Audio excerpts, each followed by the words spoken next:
પડો તો તમે ગમે તેટલા મોટા થઈ તો બી એ તો મિસિંગ ઓલવેઝ થાય કોઈ બી મુમેન્ટ. તો જ્યારે તમે અત્યારે પણ ક્યાંક તમને એવો ફેસ આવે, માનો ખોળો મળી જાય કે બહુ થાકીને આવ્યા અને મમ્મી બેઠી છે ડાયરેક્ટ જઈને બસ બેસ આમ સૂઈ જ ગયા, તો એ ફિલિંગ કેવી હોય? એને હું શબ્દોમાં વર્ણવી બી નહીં શકું, કારણ કે that is the best filling in the world, the best. અને હાલની તારીખમાં મને આદત છે, આઈ એમ નોટ કિડિંગ, કે હું સવારે જેવી ઉઠું અને નીચે જઉં એટલે સૌથી પહેલા બીજું બધું જ કર્યા વગર હું જઈને મારી મમ્મીને હગ કરીશ સૌથી પહેલા. Even when I come home from shoot, સૌથી પહેલા પેલું ના હોય, પેલું મમ્મી ક્યાં છે, પપ્પા બિચારા બેઠા હોય તો બી મમ્મી ક્યાં ગઈ, બહાર છે ક્યાં છે, એટલે સીધું પહેલું જ આખા ઘરમાં મમ્મીને શોધવાનું શરૂ થઈ જાય.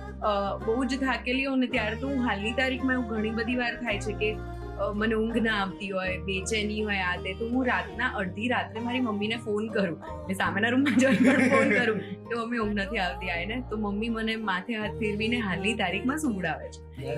બહુ જ બધી વખત એવું થયું છે કે ના આવતી હોય, આઈ એમ નોટ ફીલિંગ ગુડ, અને બહુ બધી વાર એવું બી થાય કે મમ્મી સૂતી હોય કે કઈ બી હોય તો જઈને પેલું આમ નાના છોકરાને જેમ આમ ઘૂસીને એની બાજુમાં જઈને સૂઈ જવું, એના ખોળામાં, એટલે કહેવાય ને એ શાંતિ આપે છે. ને શાંતિ તમે ક્યાં અનુભવશો? આવો નિસ્વાર્થ પ્રેમ તમને કોણ કરી શકે?